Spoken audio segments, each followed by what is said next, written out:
Good morning बच्चों। आज हम लोग उर्दू कवायद पढ़ेंगे और हर्फ को समझेंगे। हमने हर्फ को पढ़ाया था, लफ्ज़ भी पढ़ाया था और फिर कलमा भी पढ़ाया है। तो आज का जो वीडियो है वो हरूफ की अक़साम को जानेंगे कि हरूफ की अक़साम क्या होता है। शक्ल के एतबार से हरूफ की कितनी किस्में हैं। शक्ल का मतलब होता है जैसे आप मान लो कि हमने लिखा बे, तो आप बे इसलिए पढ़ रहे हो क्योंकि बे के नीचे एक नुक्ता है, क्योंकि एक सिंबल हमने दे दिया है उस हर्फ का। हर्फ को उसके शक्ल के एतबार से जाना जाता है। जैसे आप अलिफ लिखें तो आप उसे अलिफ कैसे पढ़ लोगे, क्योंकि वो सीधा लंबा ऐसा वन की तरह लिखा हुआ, तो वो आप उसे अलिफ पढ़ते हो। लेकिन अगर नू लिखा रहेगा तो आप उसे नू इसलिए पढ़ते हो क्योंकि उसमें एक नुक्ता है।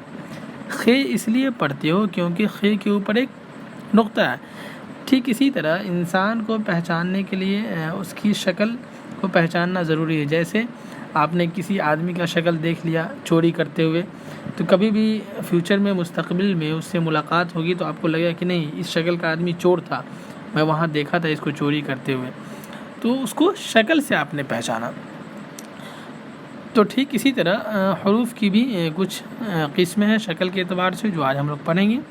तो पहली जो किस्म है वो है हरूफ मनक़ूत। मनक़ूत अरबी वर्ड है। मनक़ूत का मतलब भी होता है नुक्ता।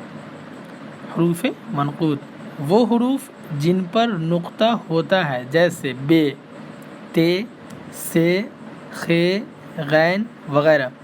यानी हरूफ मनक़ूत उस हरूफ को कहते हैं जिन पर नुक्ता होता है, जैसे बे, ते, से, खे, गैन। उसके बाद जो दूसरी किस्म है वो है हरूफ गैर मनक़ूत। तो गैर मनक़ूत किसको बोलेंगे, यानी जिस पे नुक्ता नहीं हो।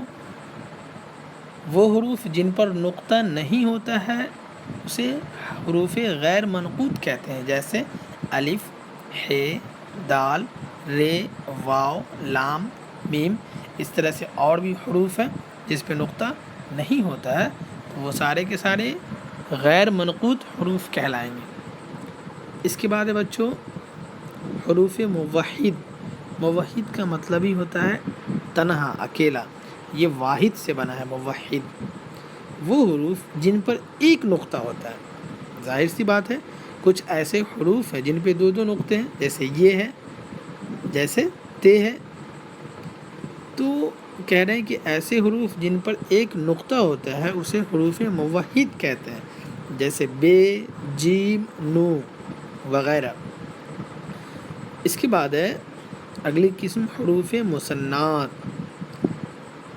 मुसन्नात सलासा से बना है। सलासा के माना ही होता है, अरबी वर्ड है ये, तीन के। तो हरूफ मुसन्नात कहते हैं ऐसे हरूफ जिन ये मुसन्नात है सानी। सानी का मतलब होता है दो।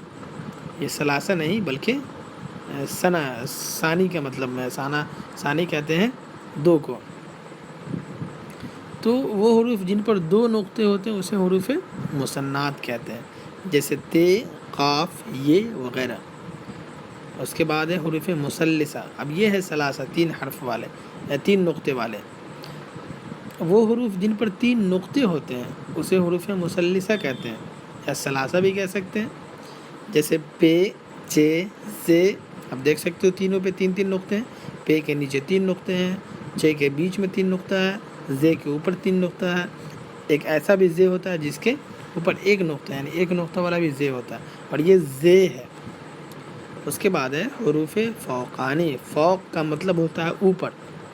वो हरूफ जिनके ऊपर नुक्ते होते हैं उसे हरूफ फ़ौक़ानी कहते हैं। किसे कहते हैं हरूफ फ़ौक़ानी?